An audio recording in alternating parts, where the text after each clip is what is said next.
Om Shanti. Good morning. बाबा के महावाक्य सुनते हैं। 4 तारीख के बाबा के महावाक्य हैं और रिवाइज मुरली है 31/12/1994 की मुरली है। टॉपिक है नए वर्ष को शुभ भावना गुण स्वरूप वर्ष के रूप में मनाओ। नए वर्ष को शुभ भावना गुण स्वरूप वर्ष के रूप में मनाओ। आज नवयुग रस्ता बाप दादा अपने नवयुग राज्य अधिकारी बच्चों को देख रहे हैं। नव वर्ष को देख अपना नवयुग याद आता है। नवयुग के आगे यह नव वर्ष कोई बड़ी बात नहीं। जिस नवयुग में हर वस्तु, हर व्यक्ति, प्रकृति सब नया है। नया वर्ष जब शुरू होता है तो पुरानी वस्तु व व्यक्ति के पुराने स्वभाव, संस्कार, चाल चलन कुछ नए होते हैं, कुछ पुराने होते हैं। लेकिन आपके नवयुग में पुराने का नाम निशान नहीं। व्यक्ति भी नया अर्थात सतो प्रधान है और प्रकृति भी सतो प्रधान अर्थात नई है। प्रकृति में भी आजकल जैसा पुरानापन नहीं होगा। सतयुग की बात चल रही। तो नवयुग के मुबारक के साथ नव वर्ष की मुबारक। आज विशेष नया वर्ष मनाने के उमंग उत्साह से खुशी खुशी से सभी पहुंच गए हैं। तो बाप दादा भी दिल की दुआओं सहित नवयुग की और नए वर्ष की डबल मुबारकबाद देते हैं। आप सभी को भी डबल याद है या सिंगल याद है? अपना नया युग नैनों के आगे बुद्धि में स्पष्ट है ना? सतयुग स्पष्ट है, स्वर्ग में जाएंगे। जैसे कहेंगे कल से नया वर्ष शुरू है, ऐसे ही कहेंगे कल नवयुग आया कि आया। इतना स्पष्ट है, नशा है। सभी नवयुग के राज्य अधिकारी हैं। सभी राजा बनेंगे तो प्रजा बनाई हैं। आप सब तो राजा ही हो, लेकिन राज्य किस पर करेंगे? अपने ऊपर। तो बाप दादा नवयुग और नया वर्ष डबल देख रहे हैं। कल की बात है ना, वो भी कल और ये भी कल की बात है। फिर नवयुग होगा ना। अपने नवयुग की ड्रेस शरीर सामने दिखाई देती है। बस पुरानी ड्रेस छोड़ेंगे और नई ड्रेस धारण करेंगे तो वो ड्रेस अच्छी, चमकीली, सुंदर है ना। अभी तो देखो हर व्यक्ति में कोई ना कोई नुक्स होगा। कोई की नाक टेढ़ी होगी, किसी की आंख टेढ़ी होगी, किसके होठ ऐसे होंगे। और नवयुग में सब नंबर 1, हर कर्मेंद्रिय एक्यूरेट। तो ऐसी ड्रेस सामने खूंटी पर लगी हुई है ना, देवी देवताओं वाली ड्रेस। माना चोले की बात चल रही है। आत्मा रूपी है। आत्मा का चोला क्या है? ये शरीर। अपनी ड्रेस अच्छी पसंद है, देख रहे हो ना क्या बनेंगे भविष्य में। बाप दादा सदैव जब हर एक बच्चे को देखते हैं तो क्या देखते हैं? एक तो हर एक के मस्तक की चमकती हुई मणि श्रेष्ठ आत्मा को देखते हैं और साथ साथ हर एक बच्चे के भाग्य की श्रेष्ठ लकीर को देखते हैं। हर एक का भाग्य कितना श्रेष्ठ है। सभी का भाग्य श्रेष्ठ है ना, कि किसका मध्यम भी है। सभी 1 हैं, सेकंड, थर्ड और आने वाले हैं। अच्छा है। दुनिया वाले कहते हैं आपके मुख में गुलाब और बाप दादा कहते हैं आपके मुख में गुलाब जामुन। गुलाब जामुन सबको बहुत अच्छा लगता है ना। गुलाब जामुन या मिठाई खाने के लिए ही बाप दादा ने हर गुरुवार भोग का रखा है। भोग में खुद भी खाते हो और बाप दादा को भी स्वीकार कराते हो। घर में बनाए नहीं बनाए, लेकिन गुरुवार को तो मीठा मिलेगा ना। और जब कभी खुशी का उत्सव होता है तो मुख ही मीठा कराते हैं। मीठा मुख अर्थात मीठा मुखड़ा। मुख मीठा तो सब करते हैं, लेकिन आप सबका मुख भी मीठा है तो मुखड़ा फेस भी मीठा है, या थोड़ा थोड़ा कड़वा भी है। अगर एक लकीर भी कड़वे की हो तो आज वर्ष को विदाई देने के साथ साथ इस थोड़े से कड़वेपन को भी विदाई दे देना। विदाई देना आता है कि पास में रखना अच्छा लगता है, बुरी आदतों को, कड़वेपन को, या विदाई देकर फिर बुला लेंगे, फिर कहेंगे हम तो छोड़ना चाहते हैं लेकिन माया नहीं छोड़ती है। ऐसे तो नहीं कहेंगे कि हमने छोड़ दिया लेकिन माया आ गई, वहां जाकर फिर ऐसे पत्र लिखेंगे। विदाई तो सदा काल के लिए विदाई, विदाई देने का अर्थ ही है फिर आने नहीं देना इनको, बुरी आदतों को। या कभी कभी आ जाए तो कोई हर्जा नहीं, क्योंकि पुराने संस्कार कईयों को बहुत अच्छे लगते हैं। आज कहेंगे कल से नहीं होगा और फिर परसों परवश हो जाएंगे, तो उसको विदाई नहीं कहेंगे ना। तो विदाई देना भी सीखो। वर्ष को विदाई देना तो कॉमन बात है, लेकिन आप सबको अंश वंश सहित माया को विदाई देनी। अंश मात्र भी नहीं रहे। कई बच्चे कहते हैं 75% तो फर्क पड़ गया है और भी पड़ जाएगा, लेकिन माया अंश में अंश से वंश बहुत जल्दी पैदा करती है। 25% अंश मात्र भी रहा तो 25 से 50 तक भी बहुत जल्दी पहुंच सकता है। इसलिए अंश सहित समाप्त करना है। तो नए वर्ष में क्या करेंगे? पुराने वर्ष को विदाई देने के साथ साथ माया के अंश को भी विदाई देना, और विदाई के साथ बधाई भी देते हो ना। कल सभी एक दो को मिलेंगे तो कहेंगे नए वर्ष की मुबारक हो, बधाई हो, तो विदाई दो, और विदाई के साथ साथ अपने को भी और दूसरे को भी सदा फरिश्ते स्वरूप की बधाई दो। है ही फरिश्ता, ऊपर से नीचे आए, अपना कार्य किया और उड़ गए। मैंने कोई भी कार्य करो तो नीचे आओ, फिर कार्य करके फिर सीधा ऊपर परम धाम सूक्ष्म लोक में उड़ते रहो। फरिश्ते यही करते हैं ना, उड़ती कला की निशानी पंख दिखाए हैं। तो फरिश्ते स्वरूप की बधाई स्वयं को भी दो और दूसरों को भी। सदा फरिश्ते स्वरूप के स्मृति में भी रहो और दूसरे को भी उसी स्वरूप से देखो। फलानी है, फलाना है नहीं, फरिश्ता है। ये फरिश्ता संदेश देने के निमित्त है, समझा? तो सभी को फरिश्ते स्वरूप की मुबारक।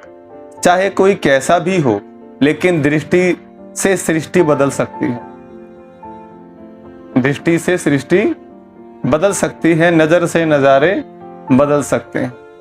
जब दृष्टि से सृष्टि बदल सकती है तो क्या ब्राह्मण नहीं बदल सकता?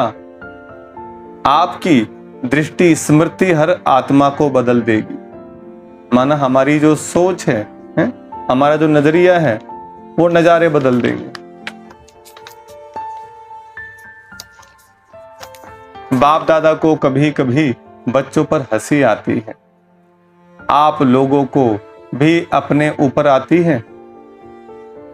एक तरफ कहते हैं कि हम विश्व परिवर्तक हैं, विश्व कल्याणकारी हैं, और फिर विश्व परिवर्तक आकर कहता है कि ये मेरे से बदली नहीं होता।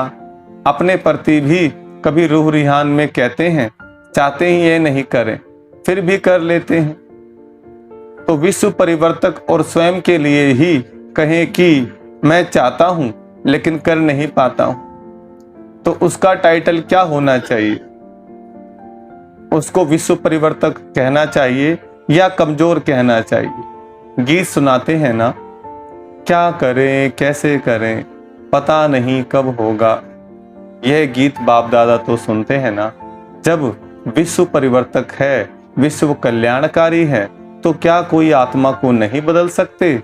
स्वयं को नहीं बदल सकते? अगर स्वयं परिवर्तक भी नहीं तो विश्व परिवर्तक कैसे होंगे?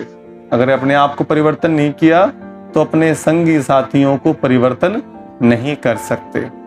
बाप दादा कहते हैं इस वर्ष की विशेष दृढ़ प्रतिज्ञा स्वयं से करो।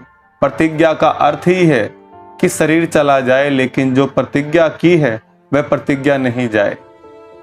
तो प्रतिज्ञा करने की इतनी हिम्मत है, करेंगे, डरेंगे तो नहीं। तो यही प्रतिज्ञा स्वयं से करो कि कभी भी किसी की कमजोरी व कमी को नहीं देखेंगे, किसी की कमजोरी कमी को नहीं सुनेंगे, नहीं बोलेंगे, ना सुनेंगे, ना बोलेंगे, ना देखेंगे। तो ये वर्ष क्या हो जाएगा? ये वर्ष हो जाएगा शुभ भावना गुण स्वरूप वर्ष। हर वर्ष को अपना अपना नाम देते हो ना। जब ये प्रतिज्ञा सभी कर लेंगे तो ये वर्ष हुआ शुभ भावना गुण स्वरूप वर्ष। मंजूर है? फिर वहां जाकर नहीं बदल जाना। फिर कहेंगे मधुबन में तो वायुमंडल अच्छा था ना, और यहां तो वायुमंडल का संग है। परिवर्तक किसी के संग में नहीं आता, किसी के प्रभाव में नहीं आता। अगर परिवर्तक भी प्रभाव में आ जाएगा तो परिवर्तन क्या करेगा? इसलिए इस वर्ष को गुण मूर्त शुभ भावना वर्ष के रूप में मनाओ। किसकी अशुभ बात को भी आप अपने पास शुभ करके उठाओ। अशुभ देखते हुए भी आप शुभ दृष्टि से देखो। जब प्रकृति को बदल सकते हो तो मनुष्य आत्माओं को नहीं बदल सकते हो? और उसमें भी ब्राह्मण आत्माएं हैं, उनको नहीं बदल सकते हो?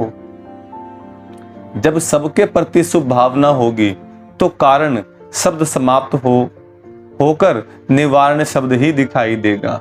इस कारण से ये हुआ, इस कारण हुआ नहीं, कारण को निवारण में परिवर्तन करो। हिम्मत है? अच्छा, बाप दादा जब टीवी खोलते हैं तो बड़ा मजा आता है। ये कलयुगी टीवी नहीं देखते, ब्राह्मणों की टीवी देखते हैं।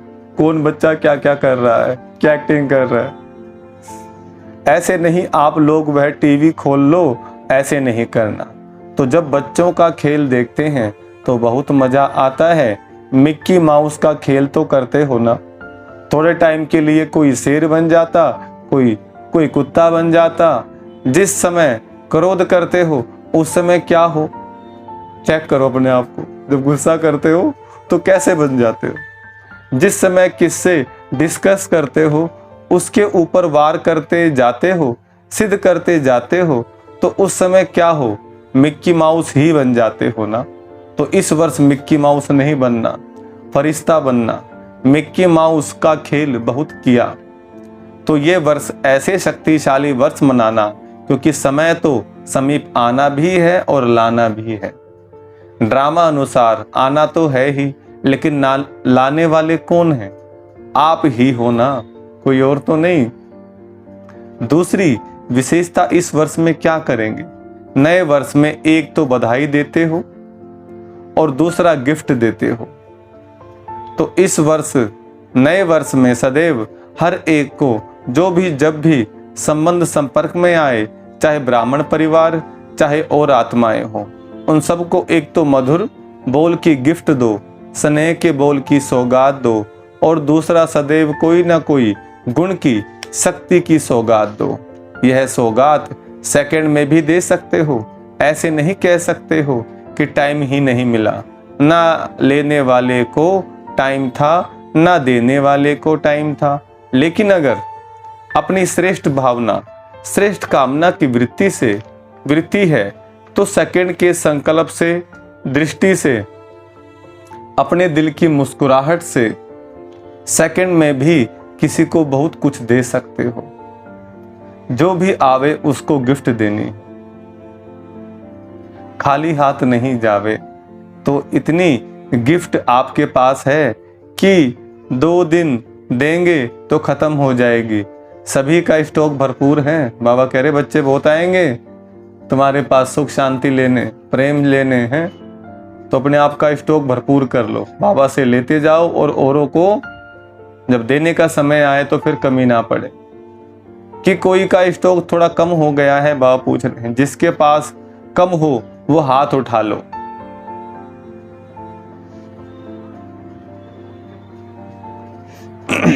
भर देंगे। जिसके पास कमी हो वो चिट्ठी लिखकर जनक दादी जानकी को देना, चिट्ठी लिख करके क्लास करा लेगी। कमी तो नहीं रहनी चाहिए ना, दाता के बच्चे और कमी हो तो अच्छा नहीं है ना। इसलिए भरपूर होकर जाना, कमी को लेकर नहीं जाना। वर्ष के साथ कमियों को भी विदाई देकर जाना। ऐसे नहीं कि सिर्फ कल एक दिन ही गिफ्ट देना है, नहीं, सारा वर्ष सबको गिफ्ट बांटते जाओ। बिना गिफ्ट के कोई नहीं जाए तो कितना अच्छा लगेगा। अगर कोई आता है उसको छोटी सी प्यार से गिफ्ट दे दो तो कितना खुश होता है। चीज को नहीं देखते हैं लेकिन गिफ्ट अर्थात स्नेह के स्वरूप को देखते हैं। गिफ्ट से कोई मालामाल नहीं हो जाते हैं लेकिन स्नेह से मालामाल हो जाते हैं। तो स्नेह देना और स्नेह लेना, अगर कोई आपको स्नेह नहीं भी दे तो भी आप उनसे ले लेना आएगा कि शर्म करेंगे, कैसे ले। इस लेने में कोई हर्जा नहीं है। वो आप पर क्रोध करे, आप स्नेह के रूप में ले लेना। आप विश्व परिवर्तक होना, तो विश्व परिवर्तक किसी के नेगेटिव को पॉजिटिव में नहीं बदल सकता। तो ये वर्ष सदा स्नेह देना और स्नेह लेना। ऐसे नहीं कहना कोई ने दिया ही नहीं, क्या करूं, वो दे या ना दे, आप ले लो। कुछ तो देगा ना, नेगेटिव दे या पॉजिटिव दे, कुछ तो देगा ना, लेकिन है विश्व परिवर्तक। आप नेगेटिव को पॉजिटिव में परिवर्तन कर देना। समझा इस वर्ष क्या करना है? अच्छा, डबल विदेशी क्या करेंगे? गिफ्ट देंगे, दाता बन गए हो, वहां दातापन की मुबारक हो। क्योंकि उससे विदेशी भी मिलने आए बाबा से। बाप दादा रोज बच्चों की एक बात देखते हैं, कौन सी? कि ये मैं और मेरा ये परेशान कर देता है। कभी मेरा आ जाता है, कभी मैं आ जाता है। जो बीच बीच में परेशान करता है, तो जब वर्ष परिवर्तन हो रहा है तो इसमें मैं और मेरे को भी परिवर्तन करो। शब्द भले मैं बोलो, लेकिन मैं कौन, ओरिजिनल मैं किसको कहते हैं? शरीर को या आत्मा को? शरीर वाली मैं ना आए, आत्मा वाली मैं आए। मैं आत्मा हूं, तो जब भी मैं शब्द यूज करते हो तो क्यों नहीं मैं शब्द का ओरिजिनल स्वरूप, ओरिजिनल अर्थ स्मृति में रखते हो? और सारे दिन में कितनी बार मैं शब्द यूज करते हो? करना ही पड़ता है ना। मेरा भी कई बार यूज करते हो और मैं भी कई बार यूज करते हो। तो जितनी बार मैं शब्द यूज करते हो उतनी बार अगर वास्तविक अर्थ से मैं स्मृति में लाओ तो मैं धोखा देगा या उड़ाएगा? अगर शरीर वाली मैं याद आएगी, मैं फलाना, मैं ढिमकाना, तरह तरह के लेबल याद आएंगे, पद पोजीशन याद आएगी, तो वो नीचे ले आएगी। अगर आत्मिक वाला मैं याद रहेगा, मैं परम पवित्र आत्मा हूँ, ये शरीर मेरा मंदिर है, मैं परमात्मा की संतान हूँ, मैं परम धाम की वासी हूँ, ये वाला मैं जो है हमें कहाँ उड़ाएगा, ही हल्का रखेगा। तो जब भी मैं शब्द यूज करते हो उस समय यही सोचो मैं आत्मा हूं, क्योंकि मैं और मेरे शब्द के बिना रह भी नहीं सकते हो। बोलना ही पड़ता है और आदत भी है। मैं मेरे के पक्के संस्कार हो गए हैं। तो जिस समय मैं शब्द यूज करते हो उस समय यह सोचो कि मैं कौन, मैं शरीर तो हूं ही नहीं ना। बॉडी कॉन्शियसनेस तब आवे जब मैं शरीर हूं। शरीर तो मेरा कहते हो ना कि मैं शरीर कहते हो। कभी गलती से कहते हो कि मैं शरीर हूं, गलती से भी नहीं कहेंगे ना कि मैं शरीर हूं। तो मैं शब्द और ही स्मृति और समर्थी दिलाने वाला शब्द है, गिराने वाला नहीं है। तो परिवर्तन करो, विश्व परिवर्तक पक्के होना, देखना कच्चे नहीं बनना। तो मैं शब्द को भी अर्थ से परिवर्तन करो। जब भी मैं शब्द बोलो तो उस स्वरूप में टिक जाओ। और जब मेरा शब्द यूज करते हो तो सबसे पहले मेरा कौन सारे दिन में मेरा मेरा तो बहुत बनाते हो। मेरा स्वभाव, मेरा संस्कार, मेरी ये चीज़ें, मेरा परिवार, मेरा सेंटर, मेरा जिज्ञासु, मेरी सेवा इसने, क्योंकि ये कहते हो ना, खेल तो करते हो ना। तो जब मेरा शब्द बोलते हो तो मेरा कहने से पहले ये याद करो कि मेरा कौन। पहले मेरा बाबा याद करो, फिर मेरा और याद करो। तो जहां बाप होगा वहां देह अभिमान व गिरावट नहीं आएगी। तो मैं और मेरा इन दोनों शब्दों को उस वृत्ति से, उस दृष्टि से, उस अर्थ से देखो और बोलो। मेरा शब्द मुख से निकले और पहले मेरा बाबा याद आए तो निरंतर योगी तो हो जाएंगे ना, क्योंकि हर घंटे में मेरा और मैं शब्द यूज करते हो। कारोबार में भी करना पड़ता है ना, तो जितने बार ये रिपीट करो, मुख से बोलो व मन से सोचो मैं या मेरा, तो अर्थ का परिवर्तन करो। हद से बेहद में जाना है, हद से बेहद में जाना है। जब बेहद सृष्टि की परिवर्तक आत्माएं हो तो हद में क्यों जाते हो? पूरे विश्व को परिवर्तन करना है तो हद में नहीं, बेहद में जाना है, ऊंची स्टेज पर रहना है। सिर्फ भारत परिवर्तक तो नहीं होना, या डबल विदेशी सिर्फ फॉरेन परिवर्तक तो नहीं होना। विदेश वालों से भी बोल रहे हैं, भारत वालों से भी बोल रहे हैं कि खाली भारत का परिवर्तन करना है, पूरे विश्व का परिवर्तन करना है। विदेशियों से बोल रहे खाली विश्व का खाली अपने फॉरेनर, जैसे मान लो जो विदेशी कंट्री, उनका परिवर्तन करना है या पूरे विश्व का। तो बाबा कहते हैं विश्व परिवर्तक हो, विश्व अर्थात बेहद विश्व परिवर्तक है। यह पक्का याद है ना, तो ऑटोमेटिकली निरंतर योगी सहज बन जाएंगे। मेहनत नहीं करनी पड़ेगी कि भाव और भावना बदल जाएगी। अच्छा, चारों ओर के नवयुग के राज्य अधिकारी श्रेष्ठ आत्माओं को सदा स्वयं परिवर्तन और विश्व परिवर्तन के निमित्त विशेष आत्माओं को सदा पुरुषार्थ में नवीनता श्रेष्ठता लाने वाले सर्वस्नेही आत्माओं को, सदा बाप का नाम प्रत्यक्ष करने वाले सपूत आत्माओं को, सदा मेरा और मैं को यथार्थ भाव और अर्थ में लाने वाले सहजयोगी आत्माओं को बाप दादा का याद प्यार और नमस्ते। हम रूहानी बच्चों की रूहानी बाप दादा को नमस्ते नमस्ते नमस्ते। देखो, धारणा के लिए मुख्य सार है, आगे पीछे सोच समझकर हर कार्य करने वाले ज्ञानी तू आत्मा त्रिकालदर्शी भव। आगे पीछे सोच समझकर हर कार्य करने वाले ज्ञानी तू आत्मा भव। वरदान का विस्तार, जो बच्चे त्रिकालदर्शी अर्थात तीनों कालों का ज्ञान बुद्धि में रख आगे पीछे सोच समझकर कर्म करते हैं, उन्हें हर कर्म में सफलता मिलती है। ऐसे नहीं बहुत बिजी था इसलिए जो काम सामने आया वह करना शुरू कर दिया। नहीं, कोई भी कर्म करने के पहले ये आदत पड़ जाए कि पहले तीनों काल सोचना है। त्रिकालदर्शी स्थिति में स्थित होकर कर्म करो तो कोई भी कार्य व्यर्थ व साधारण नहीं होगा।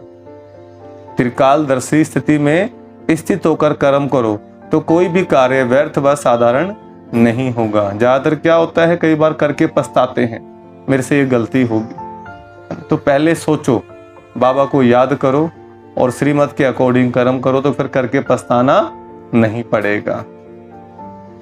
स्लोगन है, अपने संतुष्ट और खुशनुम जीवन से सदा सेवा करो तब कहेंगे सच्चे सेवाधारी। दोबारा सुनेंगे, अपने संतुष्ट और खुशनुम जीवन से सेवा करो तब कहेंगे सच्चे सेवाधारी। टॉपिक क्या दिया बाबा ने आज? नए वर्ष को शुभ भावना गुण स्वरूप वर्ष के रूप में मनाओ। अच्छा, ओम शांति। तो बाबा ने आज परिवर्तन करने के लिए बोला है? और खुशनुमा चेहरे से सेवा करनी है। ओम शांति।